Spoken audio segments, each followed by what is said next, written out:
eternally grateful. You know, America's been forged in the battles and the fires of war.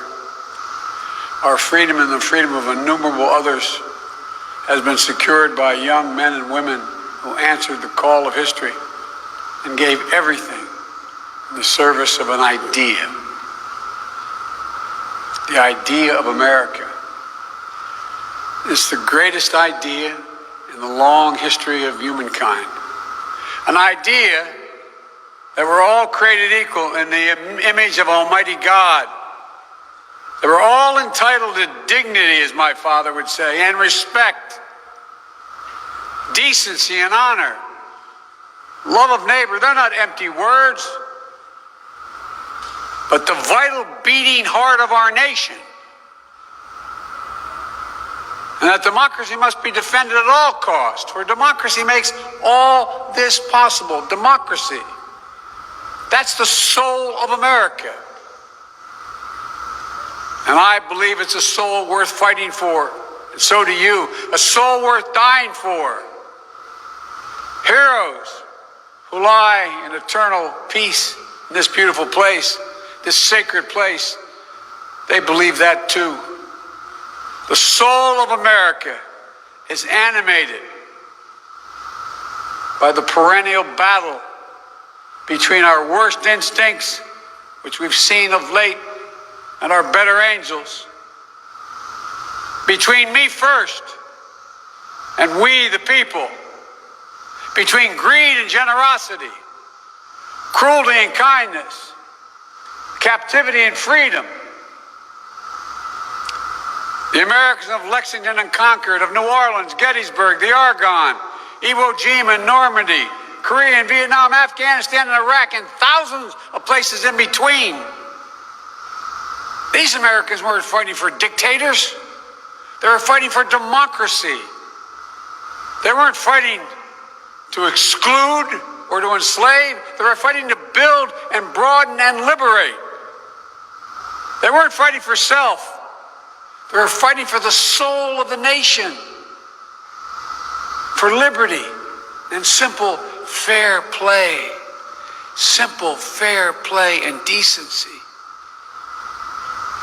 Today, as we remember their sacrifice, we remind ourselves of our duty to their memory, to the future they fought for. We owe the honored dead a debt we can never fully repay.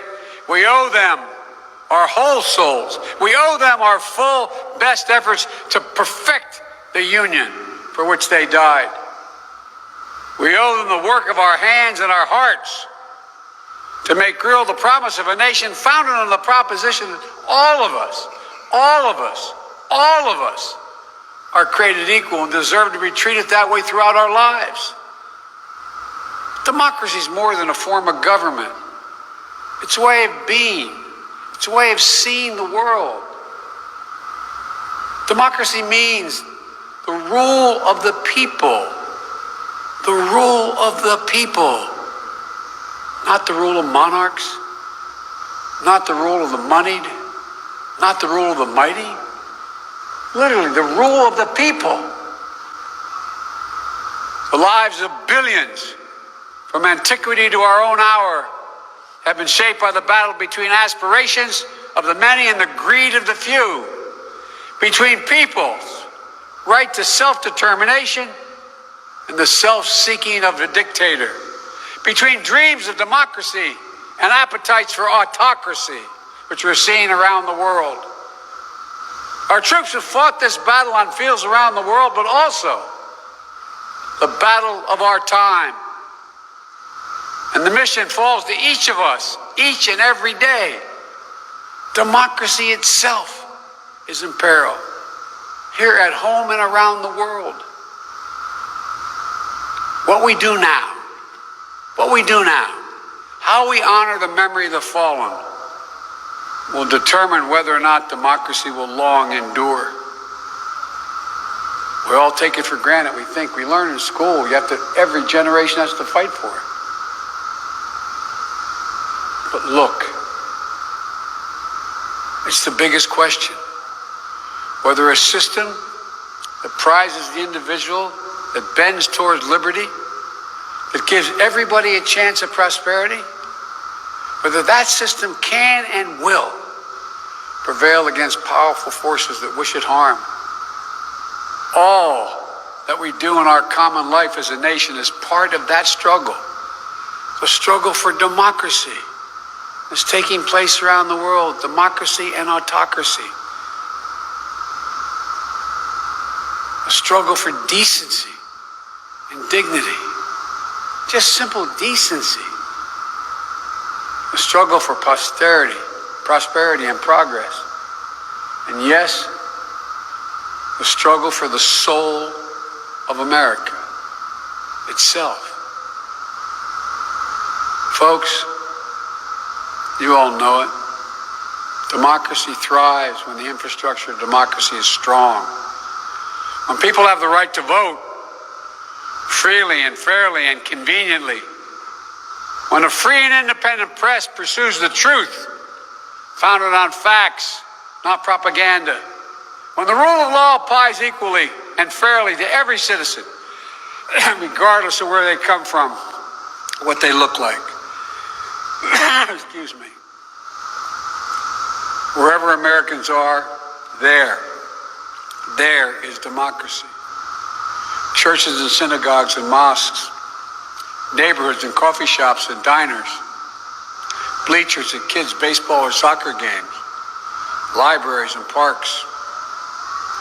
Democracy begins and grows in the open heart and the impetus to come together for a common cause. And I might note parenthetically, thank you, TAPS. That's what you do. And that's where it will be preserved. For empathy is the fuel of democracy. Let me say that again. Empathy is the fuel of democracy. Our willingness to see each other, not as enemies, as neighbors, even when we disagree, to understand what the other's going through. To state the obvious, our democracy is imperfect. It always has been. But Americans of all backgrounds, races, creeds, gender identities, sexual orientations, have long spilled their blood to defend our democracy. The diversity of our country and of our armed services is and always has been an incredible strength. And generation after generation of American heroes have signed up to be part of the fight because they understand the truth that lives in every American heart. That liberation, opportunity, justice are far more likely to come to pass in a democracy than an autocracy. If every person is sacred, then every person's rights are sacred. Individual dignity, individual worth, individual sanctity, the right to life, liberty, and the pursuit of happiness. We say those words so often, but think of it. The right to vote, the right to rise in a world as far as your talent can take you, unlimited by unfair barriers of privilege and power. Such are the principles of democracy. So how would you put these noble principles into practice? How do we do that? How do we make the idea real, or as close to real as we can make it? This nation was built on an idea. The only nation in the world built on an idea. Every other nation is built on ethnicity, geography, religion, etc. We were built on an idea, the idea of liberty, an opportunity for all. We've never fully realized that aspiration of our founding, but every generation has opened the door a little wider, and every generation has opened it wider and wider to be more inclusive, include those who've been excluded before. It's a mission handed down, generation to generation, the work of perfecting our union. In 1830, when we were a young nation, disunionists put their sectional interest ahead of the common good. A great senator, Daniel Webster, rose in the Capitol to defend the Union.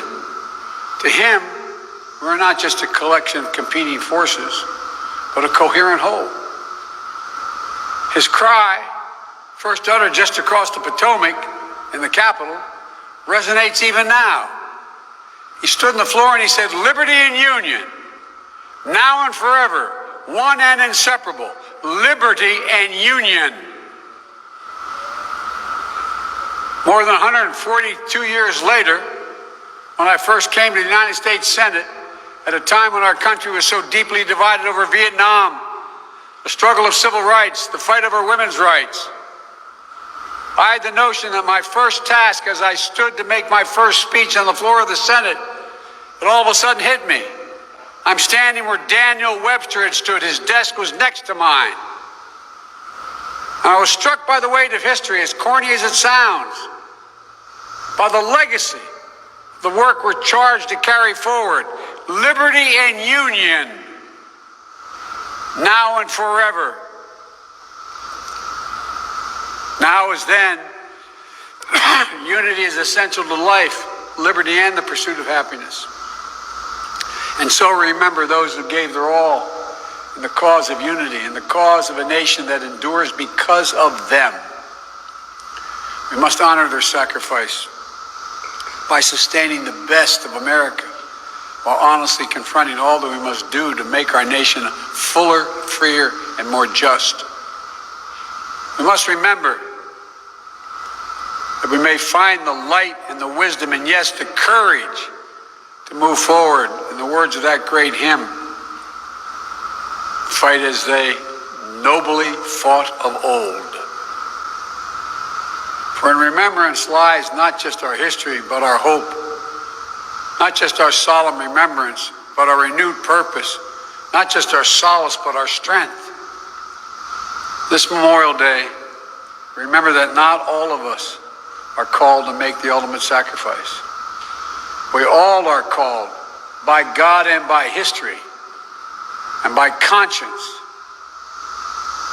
to make our nation free and fair, just and strong, noble and whole. To this battle, may we now dedicate our souls, that our work may prove worthy of the blood of our fallen. For this work, the work of democracy, is the work of our time and for all time. And if we do our duty, then ages still to come will look back on us and say that we too kept the faith. And there's nothing more important, nothing more sacred, nothing more American than keeping the faith. May God bless the United States of America, and may the light perpetually shine upon the fallen. May God bring comfort to their families, and may God protect our troops today and always. God bless you all.